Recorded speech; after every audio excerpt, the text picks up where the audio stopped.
I'm really enjoying to be with you. Fantastic panel about this topic and a very big specialist. I think we can start to discuss about securing innovation between the strategy and the risk. Jean-Philippe, for a deep tech startup entering the field, how can you navigate an ecosystem dominated by patent EV giants like IBM or Google? You have to be a bit careful. So it really depends, but in general, you have to really get interested into patents. So especially if you are working with the university, like ourselves. So it's really important to analyze what can be patented or what cannot be patented. So it's an effort. But I would say in the French ecosystem, that is relatively complex with all the different operators of the university system, CNRS, INRIA, etc. It has to be a major focus of the startups. Thank you, Jean-Philippe. Marion, you work at BCF. Given the exploratory nature of the quantum R&D, are the patents still the best way to protect innovation, or are they credible alternative? Thank you for the question. I understand the question. I mean, R&D innovations move fast, so one can ask themselves, why should I patent a solution that will be obsolete or at least less relevant sooner than later? The truth is, patenting is always a bet. I mean, patents are expensive, and that's all the more true for quantum because not all patent engineers can even understand actually the inventions. But to answer your question, what alternative? First, patents are just a branch of intellectual property. So a company has to use all the tools that comes with intellectual property, from contracts, very important, to trademarks and industrial design, copyright. But more specifically, when it comes to protecting innovation, the only alternative that I see is secret. The problem with secret is it's hard to keep. And not only because people, they move from a company to another, but also because, and that's true in quantum, there are many collaborations and publications. And publications and collaborations are incompatible with secret.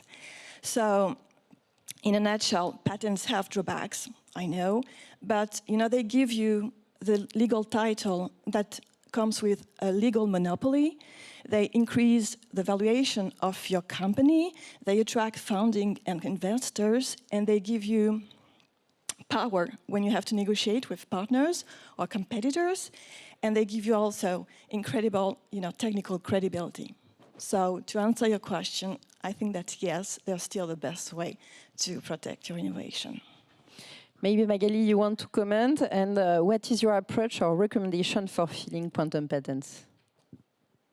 Yes, I can cope because we observe in the last decades an explosive growth of patent filing, more than 2,000% of filing worldwide of patent. This is really a strategic issue because the monopoly of a technology is to the first to file a patent, not to the first to invent. That is very important to understand. So the companies, and besides companies, the nations that are filing the patents today will be the leaders of the next 20 years. So my recommendation is file early, because if you're the second or the third one, you will not be able to be free to operate. That means that we will be under the patent of other companies if they will to give you a license. So file early is the best recommendation. You can always withdraw your patent before publication. You have 18 months to withdraw a patent. But if you miss your chance, you miss your opportunity, and your competitor file first, you will not be able to file a patent, and you will not be able to exploit your invention. Thank you, Magali. I think you did IHEDN. I have a European sovereignty question. Is Europe patenting enough in quantum to remain competitive globally? Europe is the third global leader in quantum filing. We lag in volume. China plus US is about 68% of the patent filed worldwide in quantum computing, while Europe is only 13%. However, Europe is filing better quality patents and especially internationalize the patents. 80% of the patents filed in Europe are internationalized. If you compare to Chinese patent, it's only 10%. That means that we have good inventions. Now we need to move from academic research, scientific research, and move to valorize it through patent, because patent create value. It's an asset. And also in Europe, we, I think, misunderstand that software, quantum software, but software generally, are patentable, that computer implemented invention are patentable. There is like this idea that because it's in computing, because it's software, it is not patentable. Thus, we observe less patent in quantum software in Europe than in China or United States, while research in quantum software is as good as we can see abroad. Thank you, Magali. Maybe, Mario, you want to comment a bit?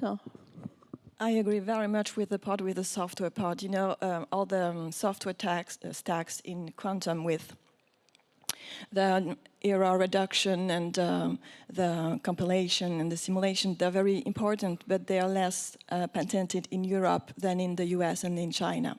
But and also, last point, I know that in China there's only 10% of extensions. That means that, you know, Chinese, they patent at home, they patent in China and less internationally.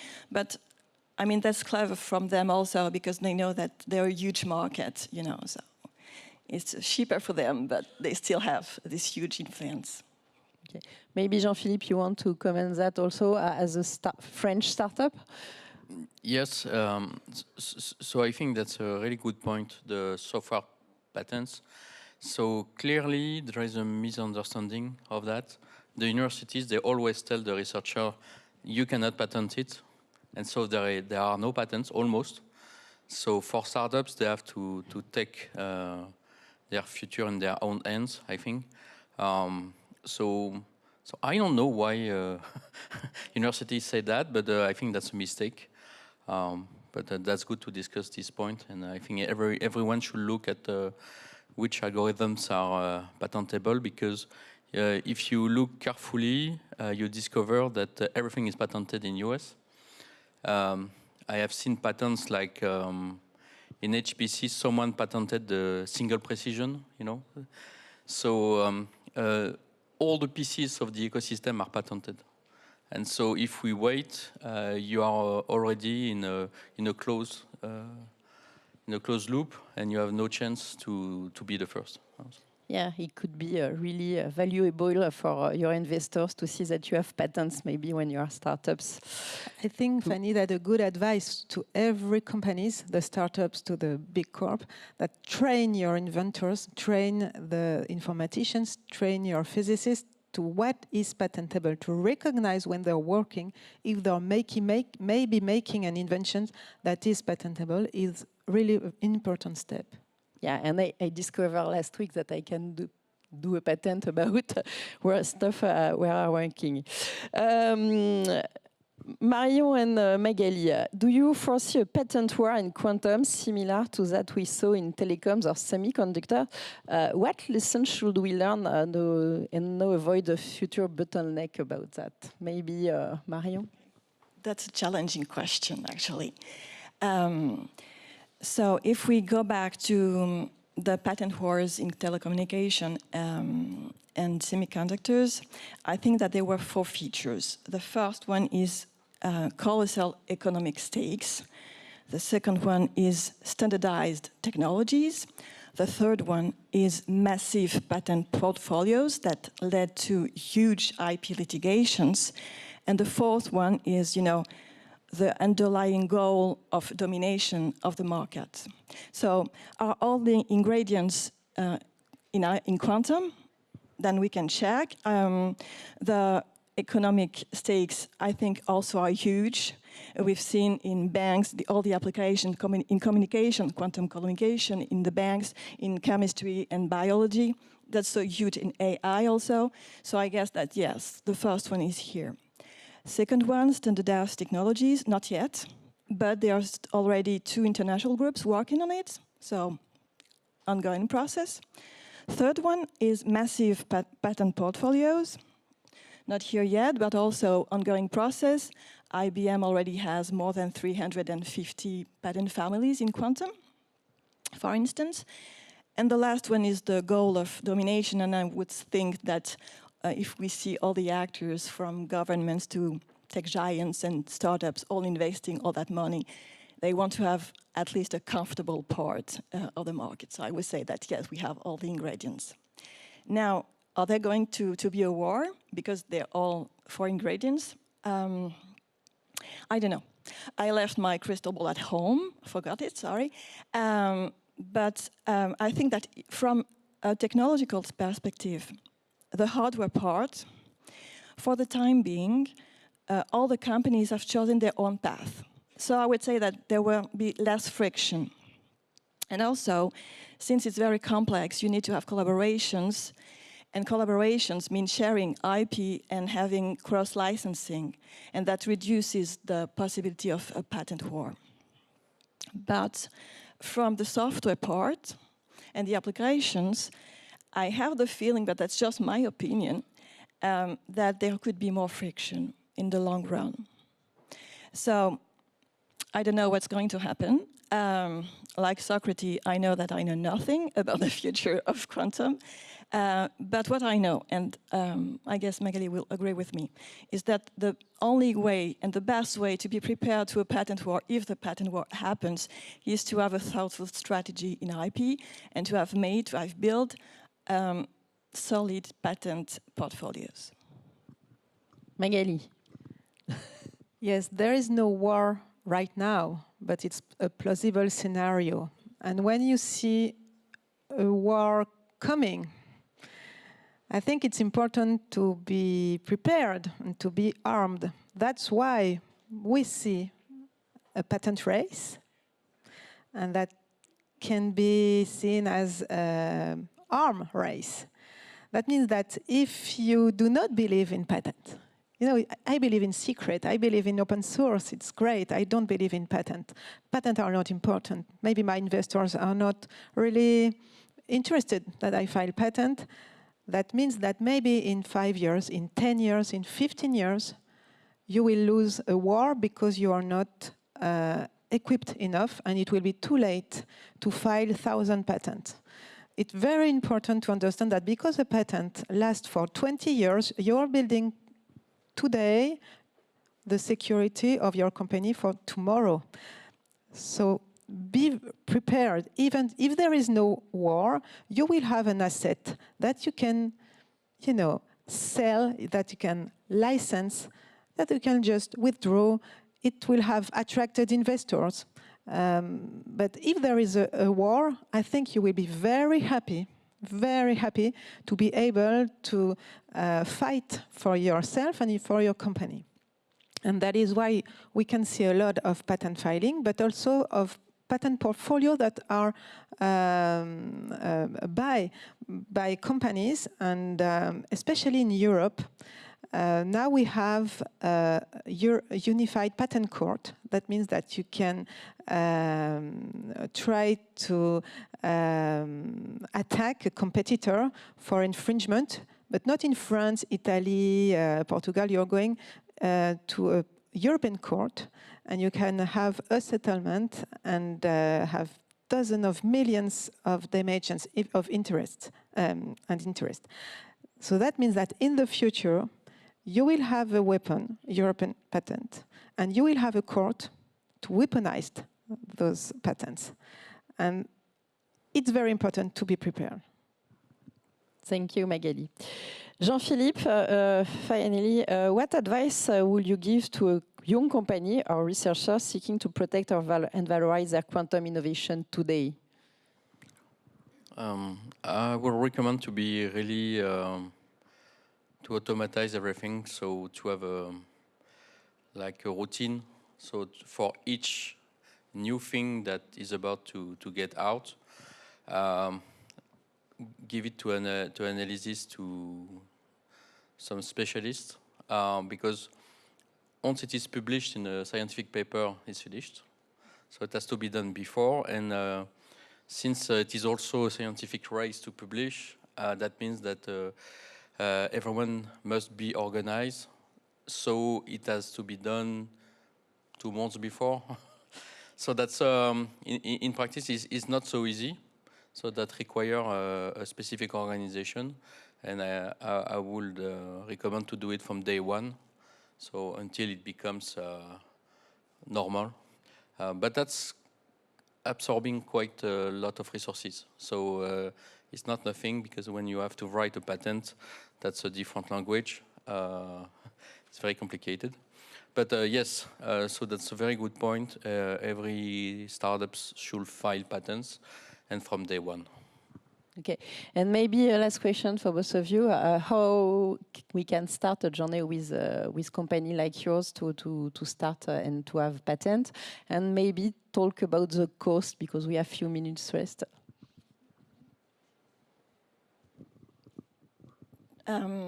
Just take an appointment.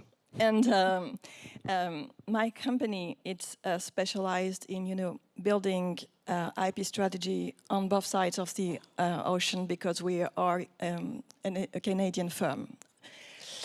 So we means that we are specialized in the US and in the European market, which I guess is important in quantum, because even though Europe is important, you have to be protected elsewhere, and United States is important.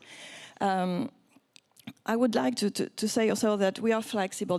I know that patents are complicated. I know that it can take time. But if there is an emergency, if you have to publish something, if you have to go to a conference, that's not a problem. You can have an appointment and file as urgently as needed. The patent engineer has to be, it's here to support the R&D. So and I think that we do that pretty well. Magali. Yes, of course, make an appointment. I think that IP is cost a lot of money, but also of time.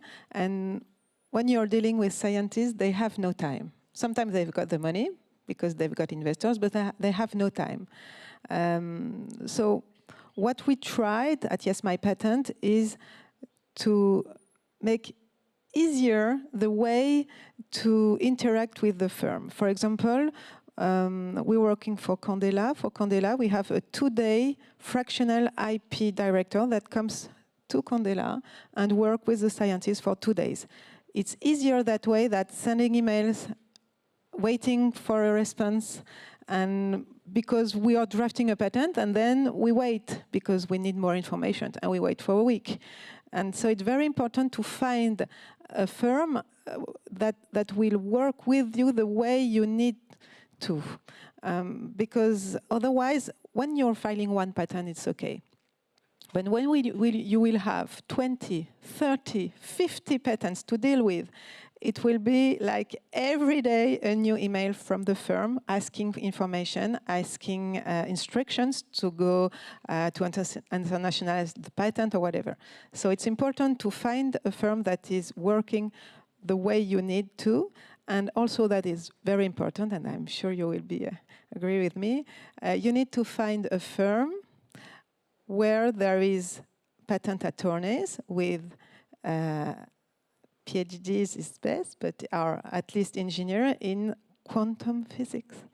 Because it's not a chemist that is going to draft a patent in quantum physics. So it's very important to work with firms like ours, where there is scientists that are also patent attorney, but that will understand science and will be able to transform this science in a legal tool that is patent. Thank you, Magali. Thank you, all of you, for this really interesting roundtable. And I think it's time to give the play for the others.